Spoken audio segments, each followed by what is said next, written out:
ने कहा मैं इनको आश्रम समेत बहा के ले जाऊंगी।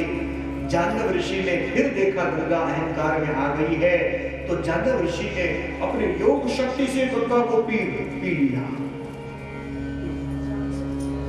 भगीरथ की प्रार्थना पर पुनः उन्होंने अपनी जंघाओं को चीर करके गंगा को प्रकट किया और तभी से गंगा का नया नाम जाह्नवी पड़ा। इस प्रकार से वह गंगा वन पर्वतों से होती हुई गोमुख से निकल करके ऋषिकेश से आगे बढ़ते हुए हरिद्वार में मैदानी क्षेत्र में आई और वहां से उतरती उतरती जन जन का कल्याण करते करते करते करते गंगा सागर से मिल करके गंगा सागर कहलाई कि गंगे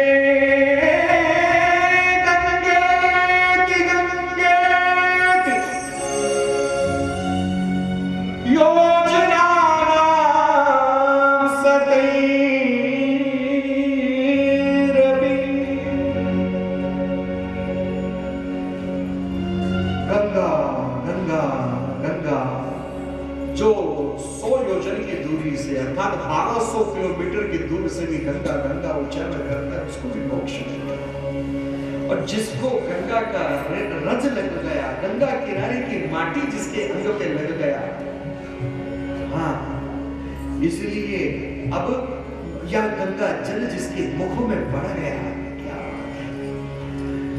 गीता गंगोदकम कृत्वा,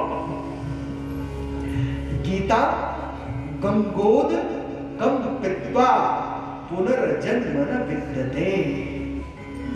जो गीता का पाठ करता है, गीता सुनता है, हाँ, कभी हम कहेंगे शर्मा जी को, कभी, क्योंकि अब आपकी श्रोता जो है ना, श्रोता लोग ज्ञानी हो चुके हैं सुन सुन के कथा वर्षों से, तो इसलिए गीता की महिमा अद्भुत है। ऐसे मैया गंगा जन जन का तारण कर रही है। बोलो गंगे मैया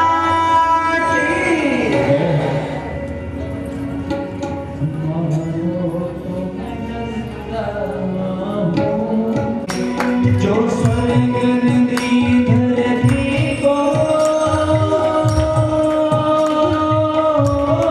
मदान जी आप अपना काम करो। जो स्वर्ग निधि धरती को मैं हूँ बड़ा निशानी, मानो तो मैं गंगा हूँ, ना मानो तो मैं तारा,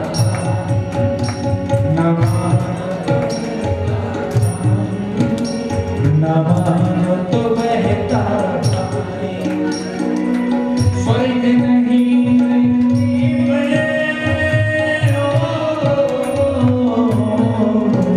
जो स्वर्ग नदी धरती को मैं हूँ वही प्यार निशानी, मानो तो मैं गंगा हूँ, ना मानो तो बहता पानी।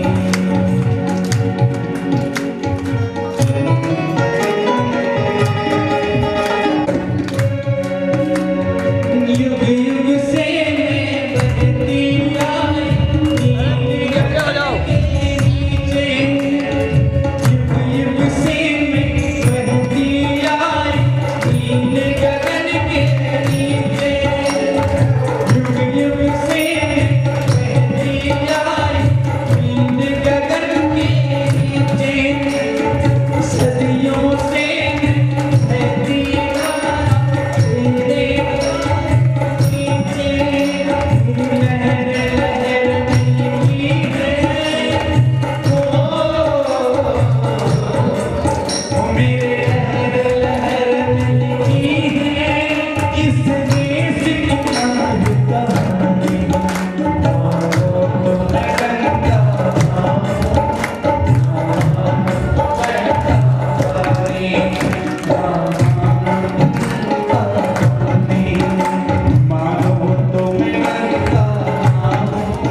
जन जन का उद्धार करती हुई लाखों करोड़ों लोगों का पिपासा बुझाती हुई जीवन दायिनी मां गंगा हमें उनकी सुरक्षा में जो इतना चाहिए नित्य हम चेष्टा करते रहे। इन्हीं सूर्य वंश में खट्वांग नाम के राजा हुए जिन्होंने 2.5 घड़ी में ही मोक्ष को प्राप्त किया और इन्हीं खट्वांग जी के वंश में दीर्घबाहु हुए। दीर्घबाहु के वंश में ही आगे जाके रघु हुए और रघु के नाम से रघुवंश चला। खट्वांगो दीर्घबाहुश्च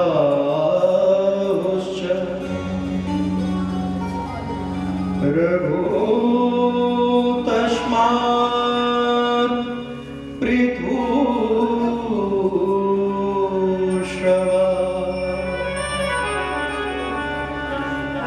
तस्मात्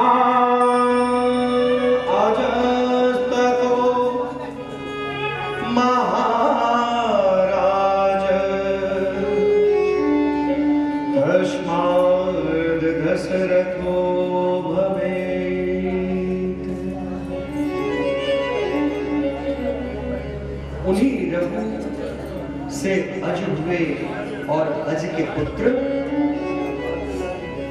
दशरथ हुए।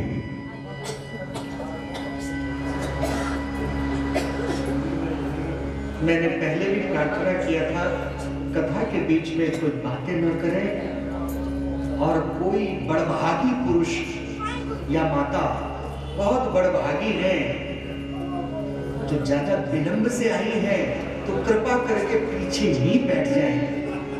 आगे जो बड़े प्रेम से कथा सुन रहे हैं उनको दिक्कत ना दे।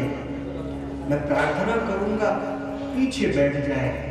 कुर्सी पे ही बैठ सकती हैं। यदि घुटने में परेशानी है तो शर्मा जी के पुत्र गगन खड़े हैं, उनकी सेवा करने के लिए कुर्सी में बैठने की इच्छा हो तो उन माताओं के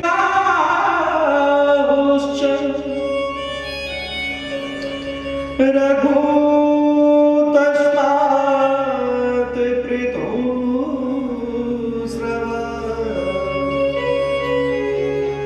अजय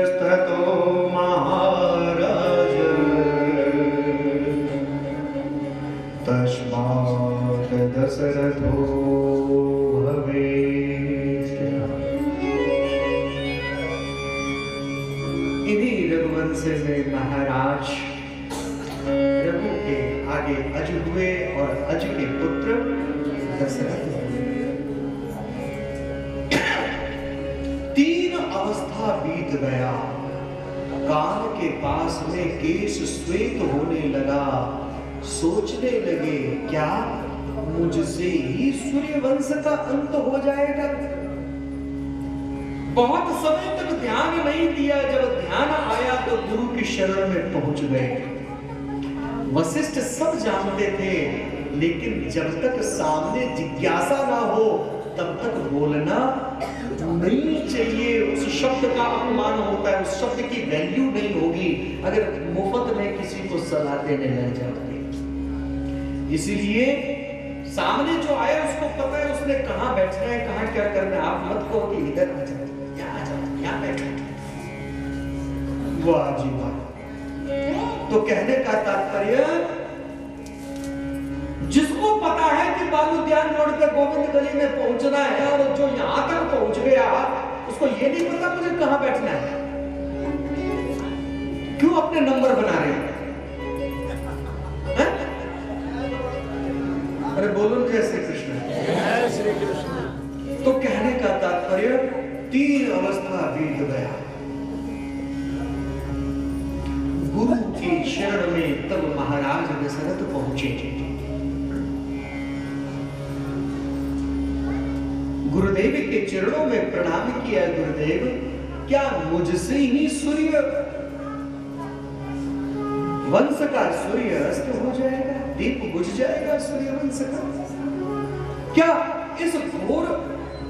नहीं नहीं महाराज, आप ऐसा क्यों सोचते हो? अरे आपके कारण तो सूर्य वंश का दीप और प्रज्वलित होगा और देदीप्यमान होगा। बोले अच्छा? बोले हाँ महाराज, आपने अब तक कहा नहीं, अब इच्छा की है तो हम आपको बताते हैं। आपके यहाँ एक नहीं 4 पुत्र हैं और कोई नहीं, स्वयं ब्रह्म परमात्मा ही अपने अंश सहित आपके घर में आएंगे। अंश सहित लिंग होइए दिनकर वंश, आपके वंश में स्वयं ब्रह्म आएंगे। बोले अच्छा गुरुदेव?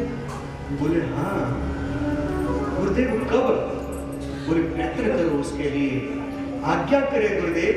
जाओ ऋषिशृंग को आश्रम में जाओ और ऋषिशृंग को राजा बन के मत जाना, एक याचक बन करके जाकर के उनको निमंत्रण करना।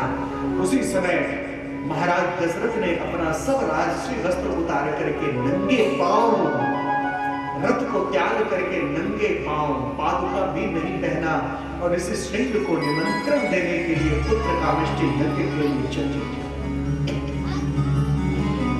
श्रृंगेरी से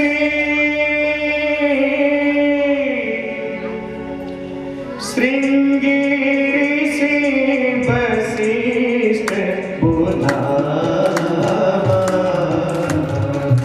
श्रृंगेरी से वशिष्ठ बुलावा, पुत्र का शुभ जग प्रहलावा,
प्रकट हुआ।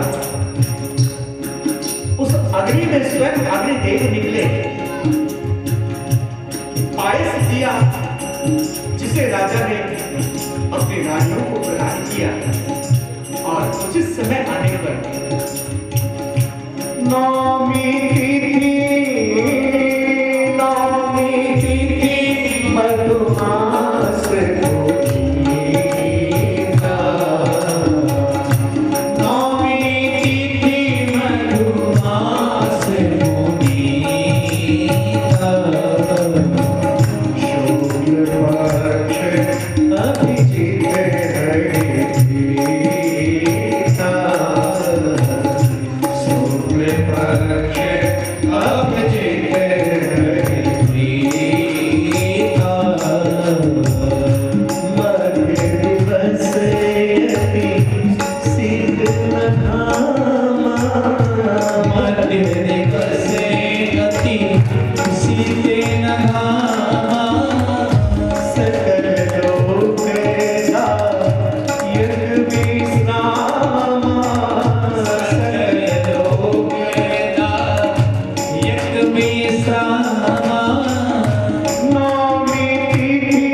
मीठा महीना, न गर्मी है न सर्दी है।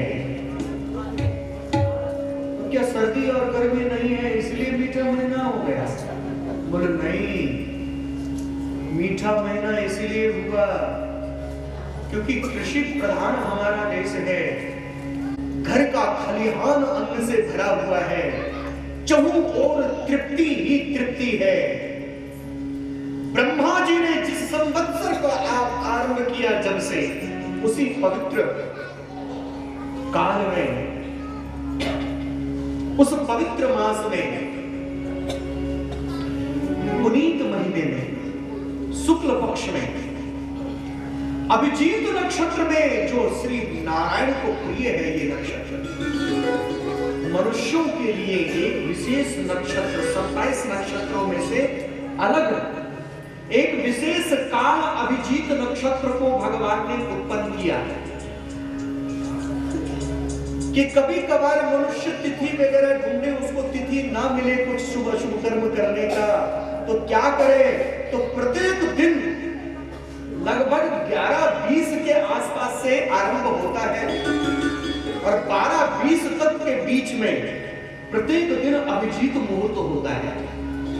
किसी दिन अगर राहु काल का प्रवेश हो जाए, किसी दिन का मतलब बुधवार, केवल बुधवार, उस दिन 11:20 के पश्चात तुरंत करते और कहा जाता है अभिजीत मुहूर्त में कोई भी काम किया हुआ कभी भी निष्फल नहीं होगा। उसको कोई मुहूर्त ढूंढवाने की जरूरत नहीं, निकलवाने की जरूरत नहीं, प्रतिदिन कोई भी नया काम आप कर सकते हैं। अभिजीत नक्षत्र है, अभिजीत मुहूर्त, उस पवित्र अभिजीत मुहूर्त में भगवान प्रकट हुए। 27 नक्षत्र से अलग प्रभु को, ब्रह्म को जो नक्षत्र प्रिय था अभिजीत, 27 के अंदर अभिजीत में प्रकट हुए जी। नौमी तिथि मधु मास शुक्ल पक्ष अभिजीत, अरे पिता मध्य दिवस कि जब देख ले कि ब्रह्मा आ गए हैं, कोई छुपा के सम्मुख। मध्य दिवस अति शीतल भामा, बहुत न ठंड है न बहुत गर्मी है। उस समय सृष्टि का कल्याण के लिए, जगत का उद्धार करने के लिए जन जन में मर्यादा की स्थापना के लिए भगवान मनु शतरूपा से जो वचनबद्ध हुए थे, वह ब्रह्म स्वयं मां कौशल्या के सम्मुख शंख चक्र गदा पद्म रूप में साक्षात नारायण स्वरूप में प्रकट हो गए, ब्रह्म रूप में प्रकट हो गए, दिव्य रूप में। मां ने प्रभु का ऐसा सुंदर स्वरूप देखा, जैसे ही मां ने ब्रह्म का ऐसा सुंदर रूप देखा तो मां तत्क्षण उस नर ने उस ब्रह्म की स्तुति कर बैठी थी।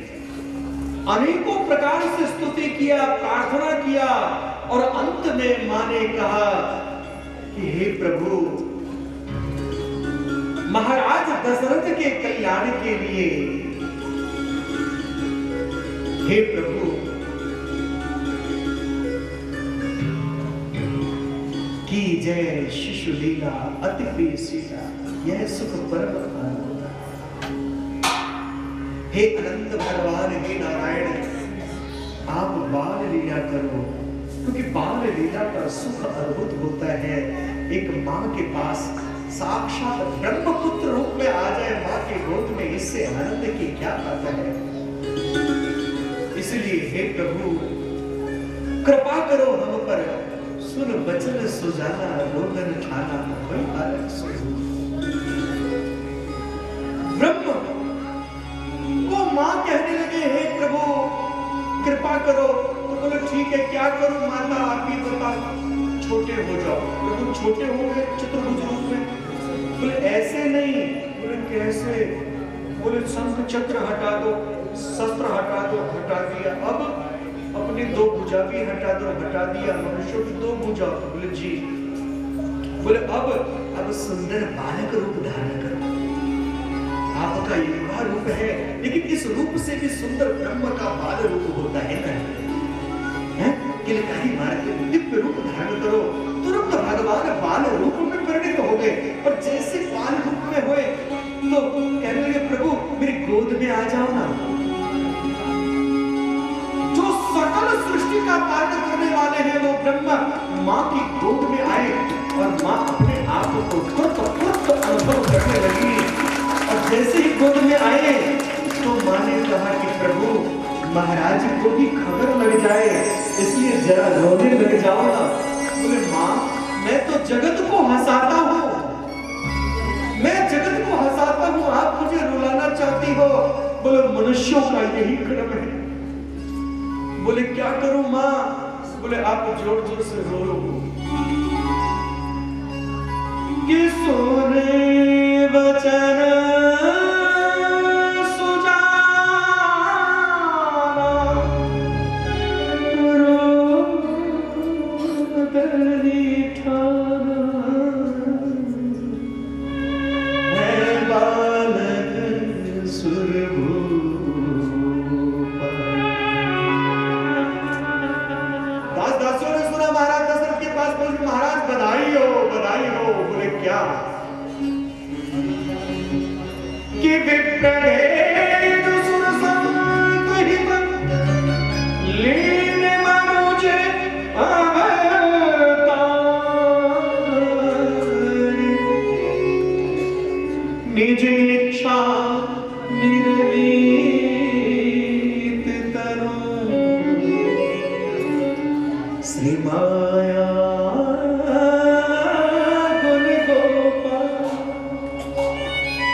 आनंद में हो ना, और ताली बजा रहे अपने आप करके तो बजाओ। हमने नहीं कहा था ताली बजाने बजा रहे तो बजाओ, खूब अच्छी तरह, अच्छा लगेगा। दशरथ पुत्र जन्म सुनिया मान होगा नंद समान, मान होगा नंद समान, मान होगा नंद समान। योग लगन ग्रह भारती थी, योग लगन ग्रह भारती थी, सकल भरे अनुकूल, चर हर अचर हर सयुत, राम जन्म सुख राम जन्म सुख। तो सभी आनंद में मनाओ बाबा जी का, प्रभु जी का जन्म में। भाई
कृष्ण भी गो भक्त थे, राम जी भी गो भक्त थे। विप्रधेनु, धेनु मतलब गाय। विप्रधेनु सुर संत हित, दीन मनुज अवतार। निज इच्छा निरमित तनु, माया जिस राम कृष्ण की हम भजन करते हैं, राम और कृष्ण